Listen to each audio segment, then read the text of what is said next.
नमस्कार मित्रांनो, मी अरविंद आणि तुम्ही बघता बोला की भाव. आजच्या या युट्यूब चॅनलमध्ये आपण एक नवीन उद्योजक साठी आपण एक माहिती घेण्यासाठी आलो आहोत. जर व्यवसाय कसं करायचं हे आपण ज्योती तालुक्यामध्ये, चंद्रपूर जिल्ह्यातील ज्योती तालुक्यातील लांबोरी येथे आपण आलो आहोत. किंवा प्रत्येक आपले बी माणसं आपले ज्योती तालुक्यामधले बी पुढे आले पाहिजे, बेरोजगारी कमी झाली पाहिजे आणि व्यवसायामध्ये अनेकांना नाही का व्यवसाय करण्यासाठी सगळे पुढे आलं पाहिजे, नवनवीन युवक. यासाठी आपण लांबोरी येथे आलो. आज आपण कुक्कुटपालन हे व्यवसाय आपण कसं करता येईल यासाठी आपण नाही का लांबोरी येथे आलो.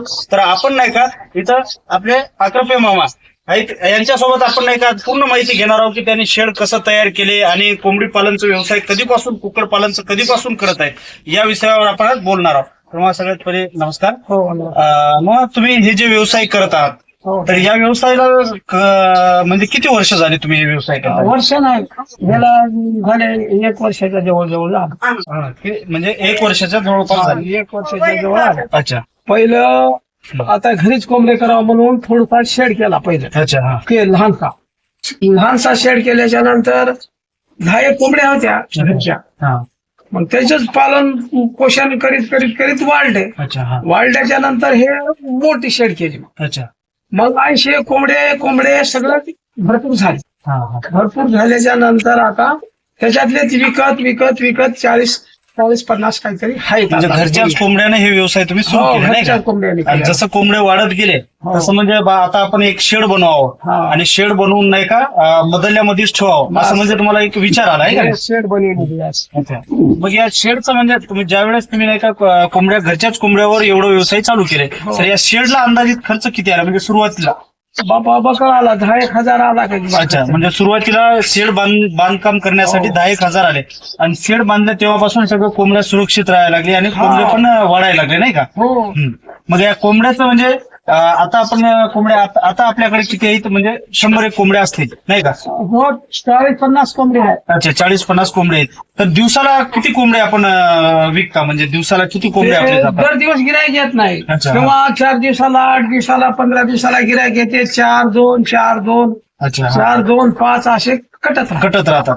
म्हणजे हे व्यवसाय आपलं म्हणजे नेहमीसाठी हा व्यवसाय एक चांगला आहे आणि आपण हा करू शकतो. जर समजा एखादी नवीन जर करतो म्हटलं आपल्यासारखं, तर त्यांच्यासाठी काय माहिती द्याल किंवा त्यांनी कशी सुरुवात करावं हा व्यवसाय कोंबड्या? सुरुवात घरच्या कोंबड्याची करावं सुरुवात किंवा बाहेरून कोंबड्या आणून करायची सुरुवात. म्हणजे बाहेरून आणलं तर बाहेरून आणून बी करता येते. म्हणजे आता हे तुमच्याकडे जे आहे ते पूर्ण गावठी कोंबड्यांचं आहे का नाही? गावठी म्हणजे याच्यामध्ये एकही नाही का ते जसे आपण बायलर म्हणतो हे तसे कोणतेच नाही, फक्त गावठी कोंबड्यावर आपला हा व्यवसाय चालू आहे. तर मित्रांनो, गावठी कोंबड्याचा व्यवसाय आपण आताच बघितलं, अक्रपे मामाने आपल्याला सांगितलं की गावठी कोंबड्याचा व्यवसाय कसं करायचं. त्यांच्याकडे घरीच कोंबडे होतात, पण त्यांच्या कोंबड्यातूनच त्यांनी थोडेफार वाढत त्यांनी त्यांची एक संकल्पना जागृत झाली किंवा नाही आपण हा व्यवसाय केलं तर खूपच छान आहे. तर यासाठी त्यांनी शेड तयार केलेत. शेड तयार केल्यानंतर काही कोंबडे वाढत गेलेत. तर 8 दिवसात, 15 दिवसात त्यांचा हा व्यवसाय चांगल्या पद्धतीने चालू आहे. तर आपण मामा असं मला म्हणायचं की हा व्यवसाय तुम्ही जे सुरू करता चांगल्या पद्धतीने चालू आहे, तर प्रत्येक गावठी कोंबड्यांची किंमत काय म्हणजे पर किलो? पर किलो पहिलं 600, 550, 600, 700 असे. अच्छा. म्हणजे जसं 600-700 म्हणजे जसं आपलं हे चालू राहील तसं आहे का नाही?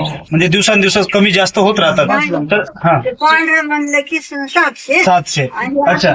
म्हणजे पांढरं कोंबडं 700 आणि इतर जर असं 600-700 असं म्हणजे कोंबड्यावर बघून आहे ते. तर गावठी कोंबड्यांचं या प्रकारचं आपण आज कुक्कुटपालनचा व्यवसाय बघत आहोत मित्रांनो. तर आपण बघूया शेड मध्ये जाऊन की शेड कोणत्या पद्धतीचं आहे. या पद्धतीचा हा शेड आहे आपण जे बघता. तर या पद्धतीने हा शेड एक घरूनच व्यवसाय हा सुरू करण्यात आला आहे. तर मित्र, आपण सुद्धा हा शेड बघू शकता. म्हणजे घरी राहूनच आपण हा शेड पण तयार करून आपण हा व्यवसाय आपण करू शकता. म्हणजे या पद्धतीने असं कोंबड्यांना दाणे वगैरे टाकणं, हे एवघे कोंबड्या वगैरे आहे, हे असं कोंबड्याचं वगैरे आहे. तर या पद्धतीने आपण कोंबडी वगैरे नाही का कोंबड्याचा व्यवसाय आपण करू शकता.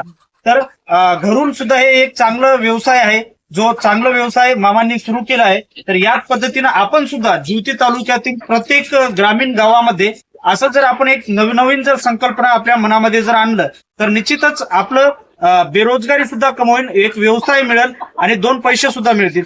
तर मामा मला एक विचारायचे की आपण या व्यवसाय 1 वर्षापासून करता, तर वार्षिक आपल्याला महिन्याचं इन्कम होतंय सर्वसाधारणपणे? ते आम्ही लक्षात ठेवत नाही हो. ते आलेले पैसे खर्च हे करणार. तरी अंदाजित समजा तुमच्या महिन्यामध्ये 15 कोंबडी गेली, या 15 20 गेले, या 30 गेले, 50 गेले, तर नाही म्हटलं तरी 15-20 हजार रुपये महिन्याला कसे आपल्याला सरासरी नफा पडतो. म्हणजे त्याच्यातून जरी आपण पूर्ण खर्च काढून 15-20 हजार रुपये आपल्याला पडतो. तर मित्र, या पद्धतीचं नाही का, आपण जर व्यवसाय जर सुरू केलं तर या पद्धतीनं जसे मामा करत आहेत, आपण आपल्याला आम्ही स्क्रीन सुद्धा दाखवलं, या पद्धतीने आपण एक व्यवसाय आपण घरून सुद्धा सुरू करावं. आणि जे नवीन सुरू करणार आहेत त्यांच्यासाठी म्हणजे काय सांगाल मामा, किंवा त्यांनी सुरू करावं म्हणजे कोणत्या पद्धतीने करावं? गावठी कोंबड्या चांगले राहतात का म्हणजे ते बॉयलर वगैरे ते काय बायला चांगलं राहील. अच्छा. हे गावठी कोंबड्या म्हणजे या कोंबड्यांना बिमारी वगैरे काही येत नाही? बिमारी येते. हा. आम्ही औषध आणतो. अच्छा. म्हणजे गोळ्या इंजेक्शन वगैरे सगळं करत राहतात है का नाही? आणि यांना म्हणजे चारा कोणतं म्हणजे सारा म्हणजे ह्याला दाखवा मका इकडं. मका गहू तांदूळ ज्वारी भाजीपाला असा. तर या पद्धतीचं हा शेड आहे. आणि आज आपण चंद्रपूर जिल्ह्यातील जिवती तालुक्यातील लांबोरी या गावामध्ये हा कुक्कुटपालनचा व्यवसाय सुरू आहे. तर आपण सुद्धा नाही का एक व्यवसाय करू शकता घरून.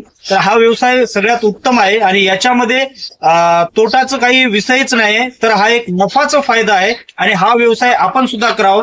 तर यासाठी आजच्या व्हिडिओमध्ये आपण घेऊन आलो एक कुक्कुटपालन व्यवसायाबद्दल, आणि प्रत्यक्ष आपण दाखवत आहोत आणि प्रत्यक्ष आपण मामासोबत आपण पूर्णपणे आपण बोलणं आपण म्हणजे कोणत्या पद्धतीने त्यांनी शेड तयार केले, कोंबड्यांचं व्यवसाय हा कोणत्या पद्धतीनं चालतो. तर मित्रांनो, आपल्याला जर व्हिडिओ आवडला तर नक्की चॅनलला लाईक करा, सबस्क्राईब करा. आणि पूर्णपणे तुम्हाला कोंबड्या व्यवसायाबद्दल जर माहिती हवी असेल जिवती तालुक्यातील खास करून तरुणांना, तर लांबोरी येथे येऊन तुम्ही मामाला भेट देऊन तुम्ही प्रत्यक्ष त्यांचा हा शेड पाहून याच्यामध्ये काय खर्च येतो, दवा गोळीसाठी काय काय लागतो आणि कोणती दवा गोळी वापर करायची, कोंबडी यांचं सगळं काय काय आपल्याला ठेवता येईल, हे सगळं आपण माहिती घ्यावं.